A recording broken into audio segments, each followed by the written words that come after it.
This is my interview with Florian Strunck, the co-founder of Ampere Cloud. Just want to obviously come through and welcome you to the G7 Global Briefing Reports. Tell us a little bit about your background and how you decided to get involved in renewable energy. Okay, yeah.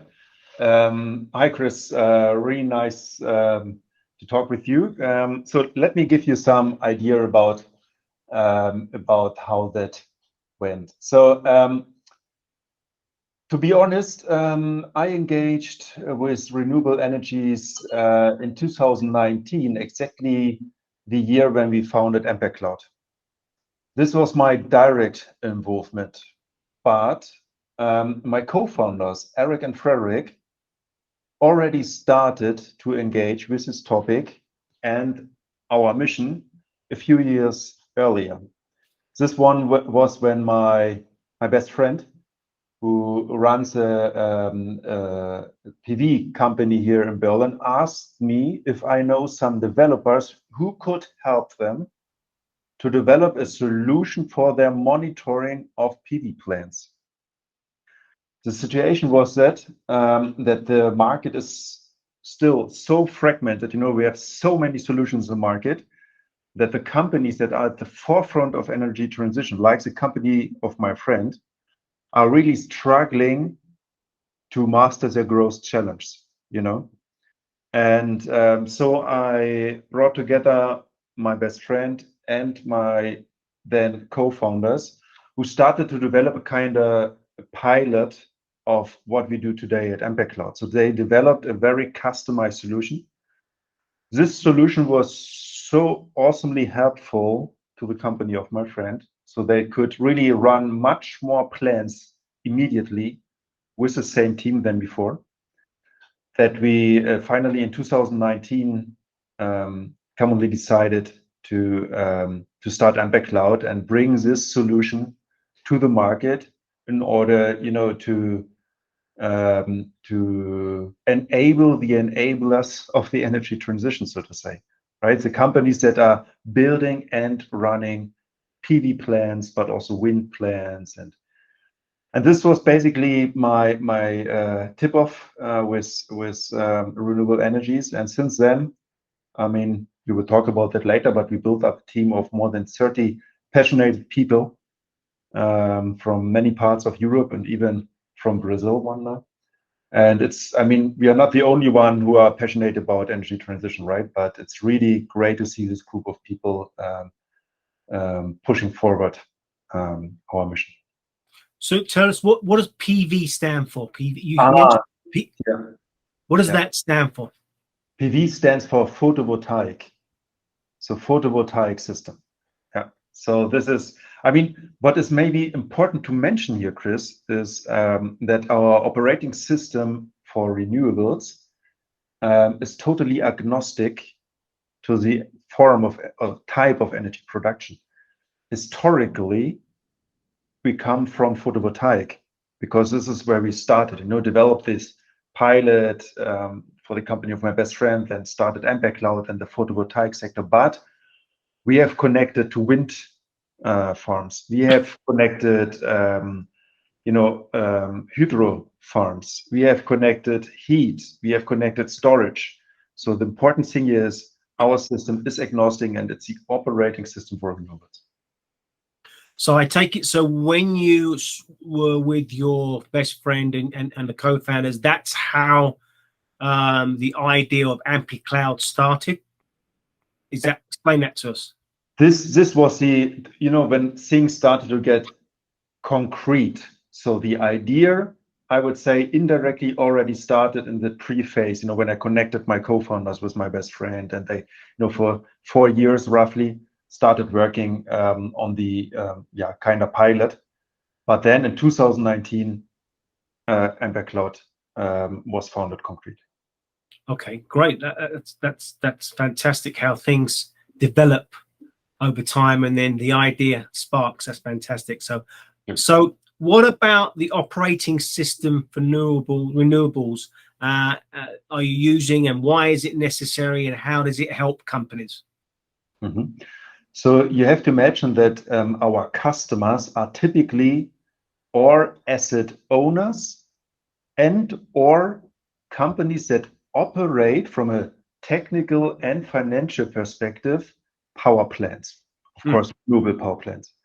And these companies heavily struggle, you know, with managing their growth, because we all know that we have to grow that sector. So this is what energy transition means, right? But in many parts, they are working very manually. They have manually operations for doing reporting, for doing maintenance work, for all this essential tasks around running power plants. And our clients typically not have, just one plant. They typically have up to hundreds of plants under management. Wow. So what is important here is to raise their efficiency and their ability to run power plants with a limited amount of workforce, because this is something that is really limiting energy transition, and this is really a threat to energy transition, that we have limited number of workforce, but we will need, for doing operations and maintenance, we will need so many people throughout next decades. Therefore, our operating system is dramatically raising the efficiency of our customers by giving all the essential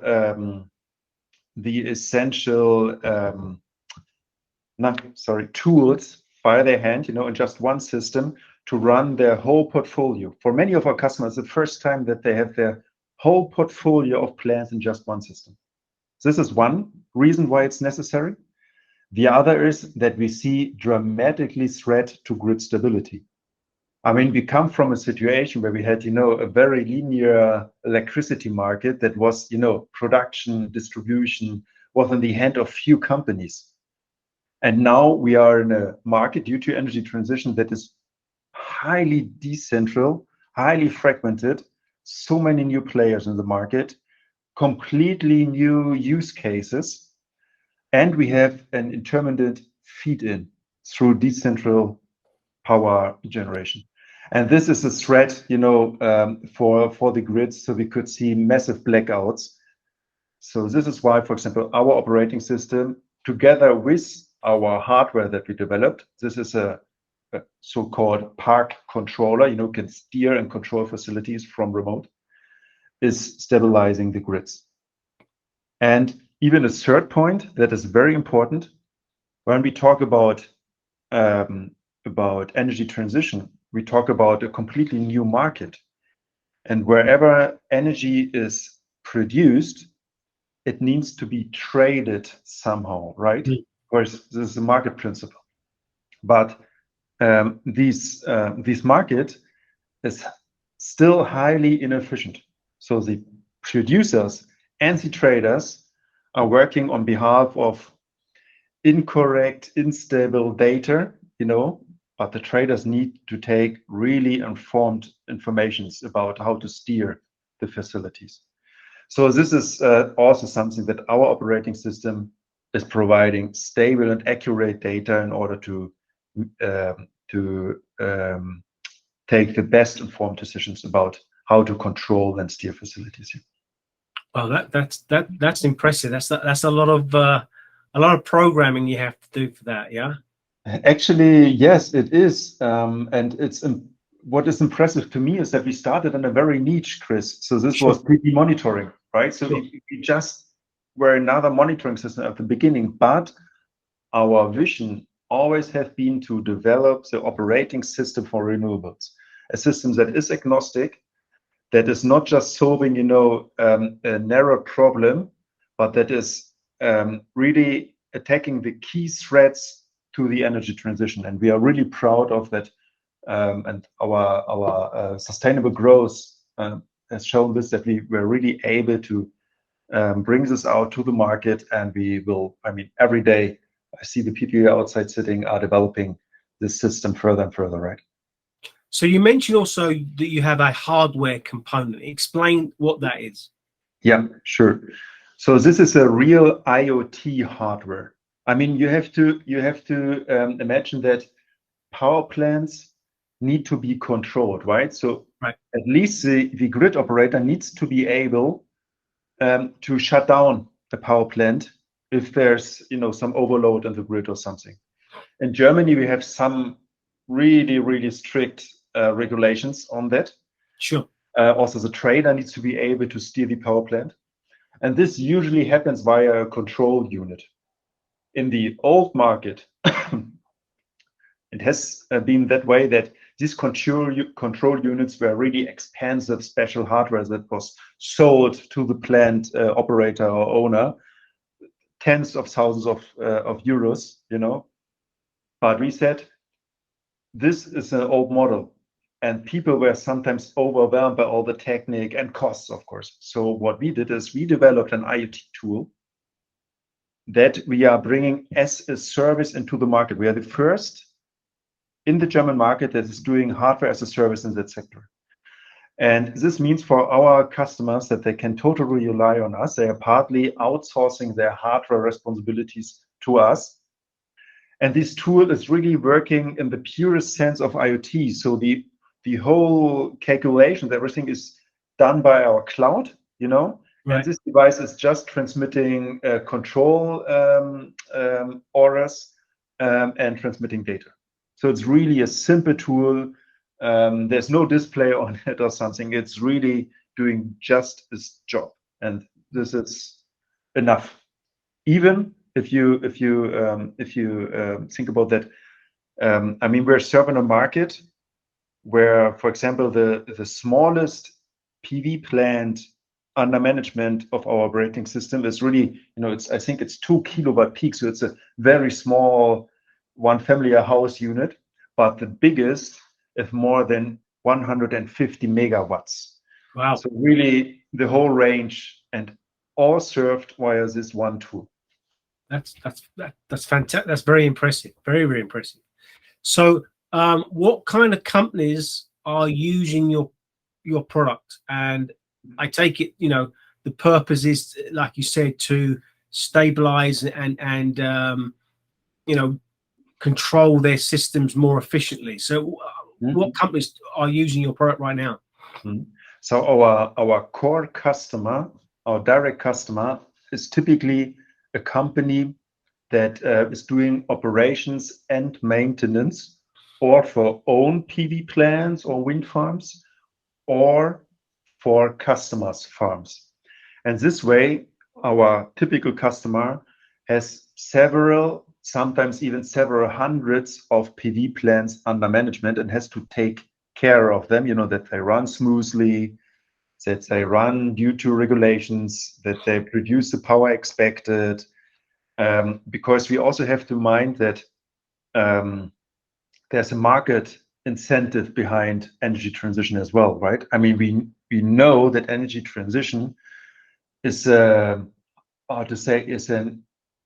moralic, or a moral, I think is the word, is a moral imperative, right? So Right. A climate imperative, but it's also a huge, a major economic growth program globally. And this is important because companies behind, the energy transition have a market incentive. So it's not steered by, by nations or by governments. It's really something where there's a market principle behind it. And therefore, this is an investment, right? An investment in renewable power plants, and investors need that their investment runs smoothly, that they can see how it's generating benefits for them. And this is also guaranteed by our system that is used then by these O&M companies, for example. Yeah, no, that makes sense. So obviously with electricity demands increasing, because obviously we're a lot of people are going to electric vehicles.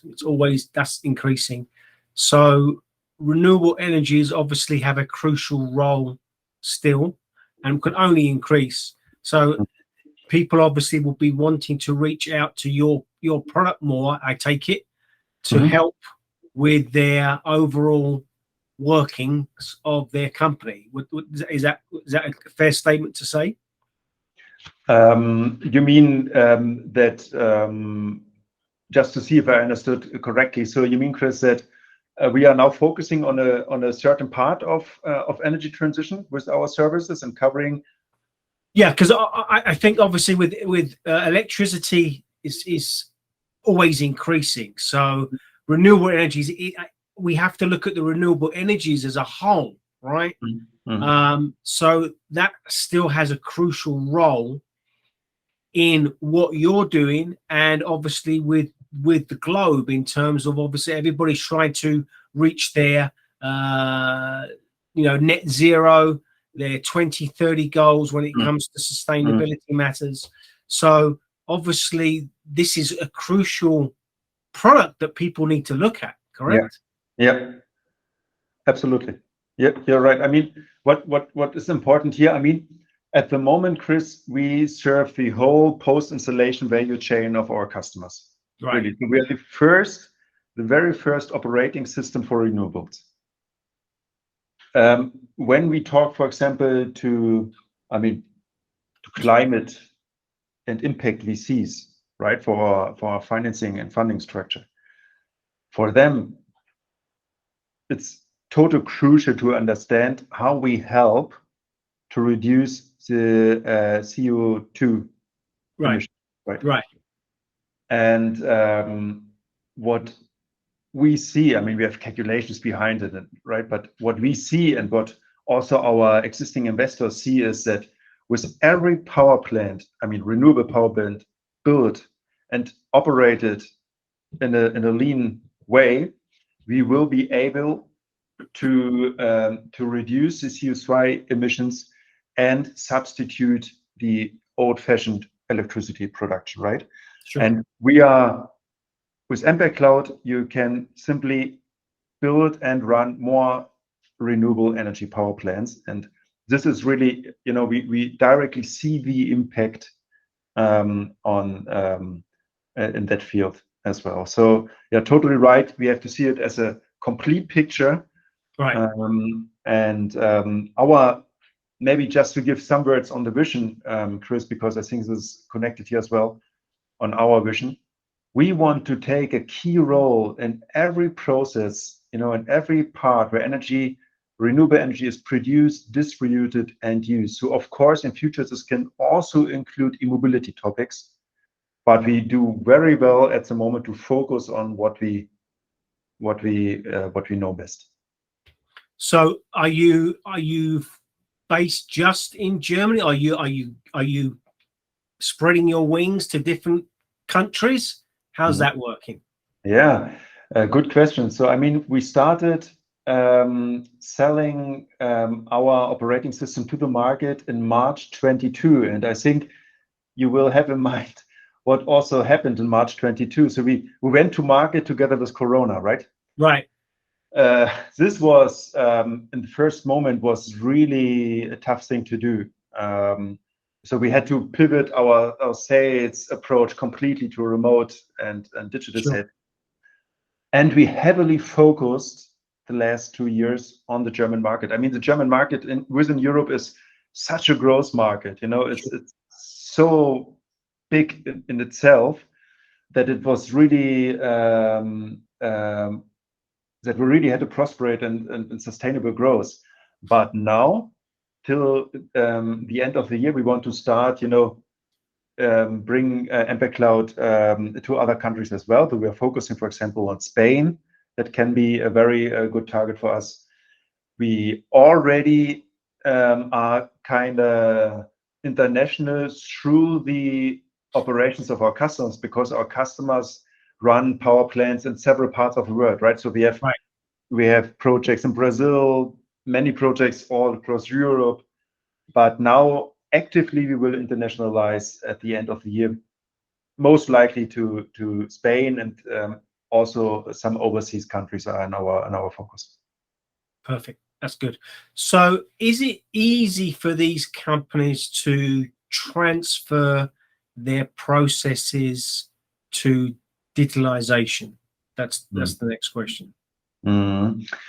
Yeah, I mean, obviously, we help them to digitize a main part of their tech stack, of their operations, right? Because we offer them the operating system, but many of the companies, and I'm not just talking about, our smaller clients, also bigger, up to utility scale companies, surprisingly run their operations on a kind of manual or legacy system way. This is impressive. I mean, that's a status quo, and I don't criticize it, right? Right. I mean, as an entrepreneur, I see this as a chance, but it's also kind of threat to energy transition. So we really need to speed up the digitization in these companies that are at the forefront of energy transition, as I mentioned. And from our perspective, as we do, I mean, you just decide once maybe for an operating system, as our clients just need one operating system. They don't need two or three.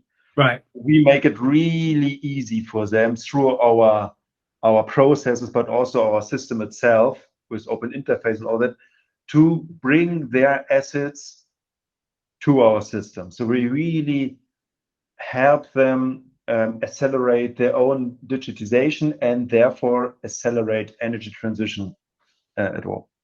Perfect.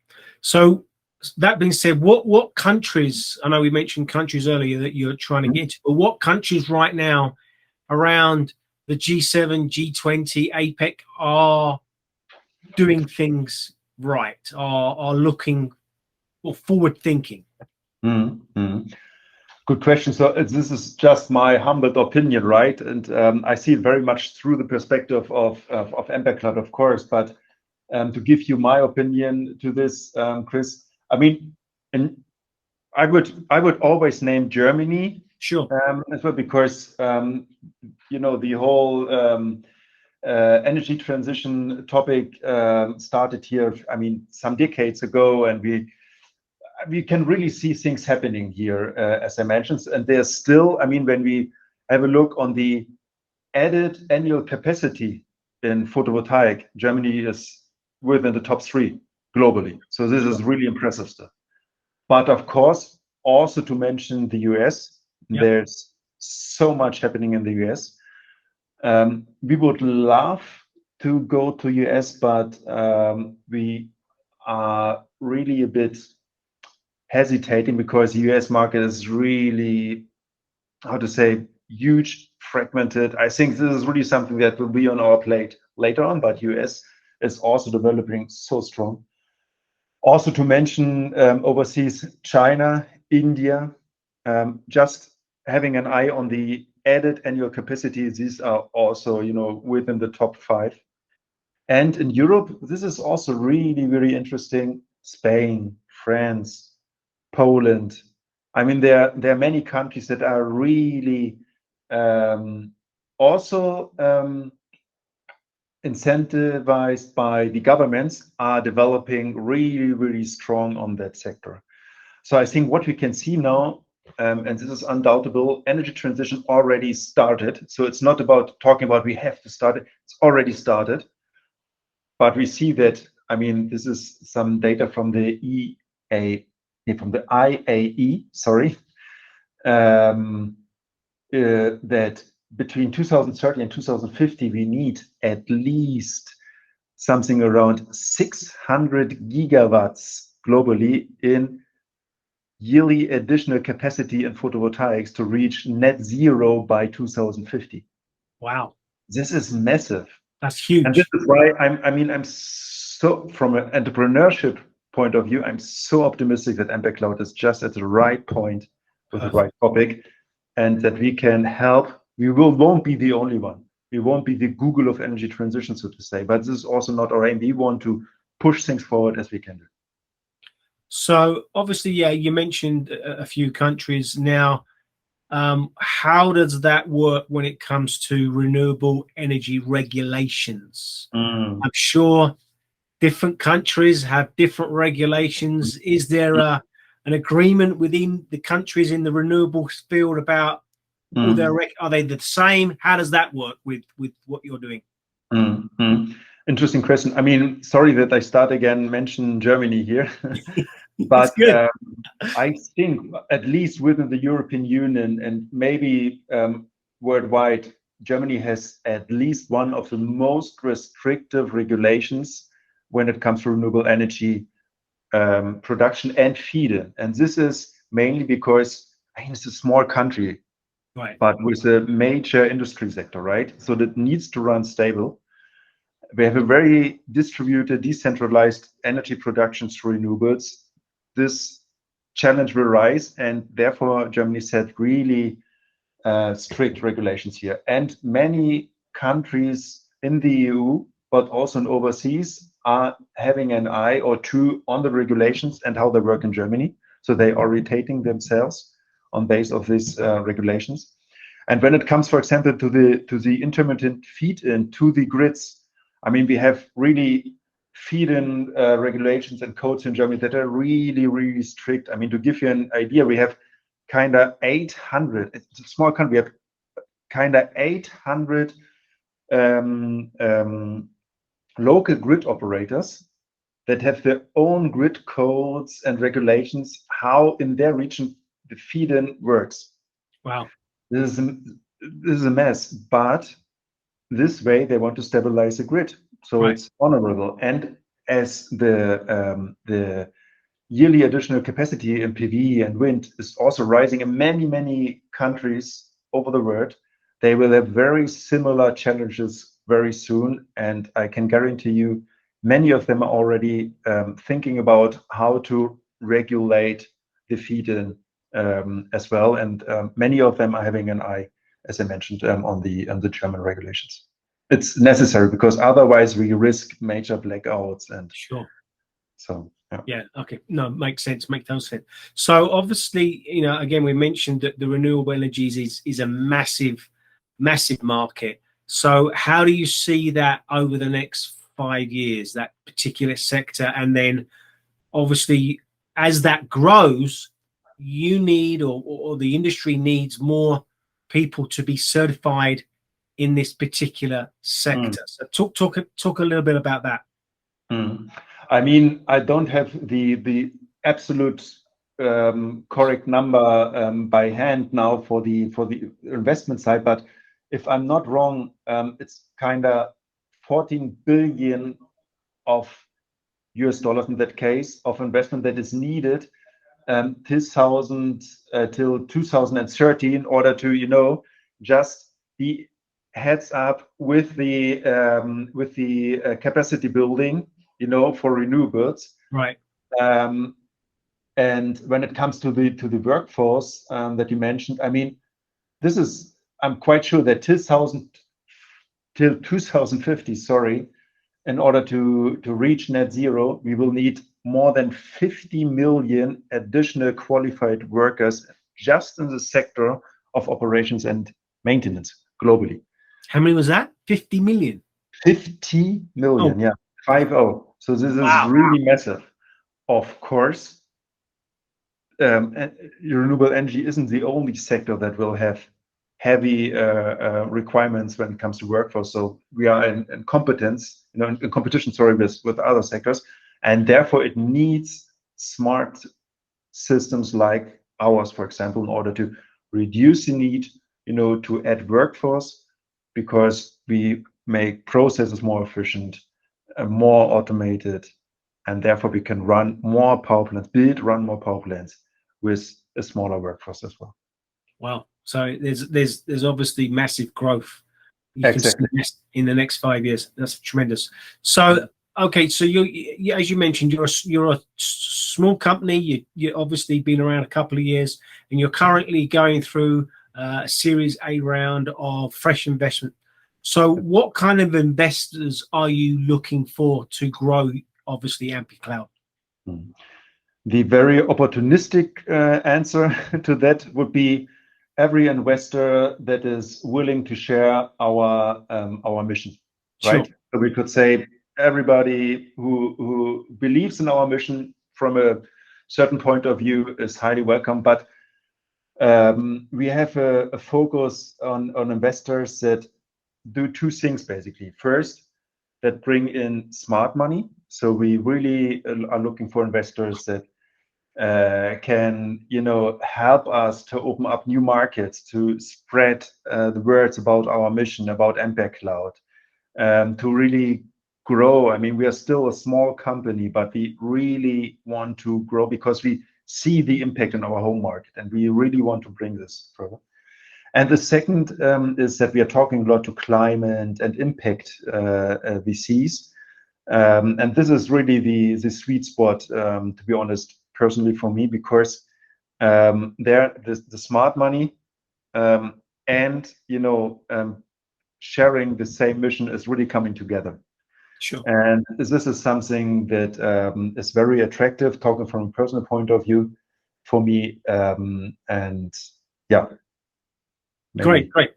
Understood. Understood. So, and then last question I have for you then, how do you measure and ensure that Ampere Cloud and your OS for renewables are able and crucial to reach these net zero targets? Because obviously everywhere we see in the news, everybody's trying to reach their net zero 2030 goals, some 2050 goals. So talk to us a little bit about that. I mean, maybe starting from a quite general point of view, as I mentioned, we significantly help to build and operate more renewable power plants. So that's a starting point. And every kilowatt hour that is produced by a renewable power plant is substituting a kilowatt hour that is produced by an atomic power plant or coal power plant, and so on. Right. So on the base of this, we can do, bottom-up calculations on what we've done throughout the last 2 years, and due to our business plan, business modeling, what we will be able, scaling throughout the next years. And this is what we directly can, translate into, as I mentioned, this substitutes, renewable energy versus old energy, so to say. And this is how we calculate our impact, our footprint on the energy transition. Of course, I mean, we have exact numbers around this about, depends on the perspective. Are you having an eye on the next 5 years or throughout the lifetime of Ampere Cloud? We can give several different calculations, but the basis is always the same. We aim for, that in the end, we substitute kilowatt hours produced by an old fashioned, so to say, by renewable energies. And this is what we, through different ways that we talked about throughout the last minutes, are significantly pushing forward. And then tell us where people can find you. Give us your website address so people know, and if there's a phone number or email address so people can obviously touch base if they have some questions for you. Yeah, so they can always find us in Berlin when they are around.